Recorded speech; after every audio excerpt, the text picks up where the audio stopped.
ദ്വിദിന സന്ദർശനത്തിന് ഒമാനിലെത്തിയ ഇന്ത്യൻ വിദേശകാര്യമന്ത്രി ഡോക്ടർ എസ് ജയശങ്കർ ഒമാൻ വിദേശകാര്യമന്ത്രി സയ്യിദ് ബദർ അൽ ബുസൈദിയുമായി കൂടിക്കാഴ്ച നടത്തി. ഗൾഫ് മേഖലയിലെ നിലവിലെ സംഭവവികാസങ്ങളെക്കുറിച്ചും സമാധാനവും സുസ്ഥിരതയും ഉറപ്പാക്കാനുള്ള ശ്രമങ്ങളെക്കുറിച്ചും ഇരു നേതാക്കളും ചർച്ച ചെയ്തു.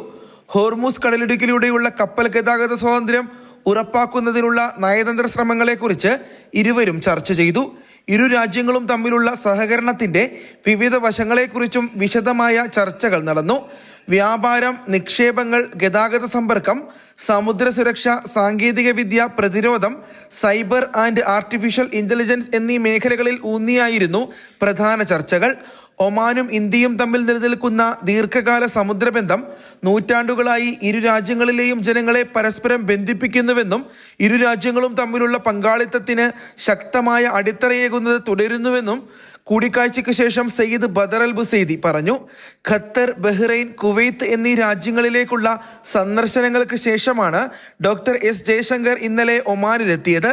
ഒമാൻ വിദേശകാര്യ മന്ത്രാലയം ഡയറക്ടർ ജനറൽ ഷെയ്ഖ് അഹമ്മദ് അൽ മസ്കരിയുടെ നേതൃത്വത്തിലായിരുന്നു അദ്ദേഹത്തെ സ്വീകരിച്ചത്. ഒമാനിലെ ഇന്ത്യൻ സമൂഹവുമായും അദ്ദേഹം കൂടിക്കാഴ്ച നടത്തി.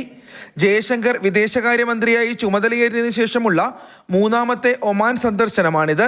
ഒമാൻ സന്ദർശനം പൂർത്തിയാക്കി അദ്ദേഹം ന്യൂയോർക്കിലേക്ക് തിരിച്ചു. Mathrubhumi news, Muscat.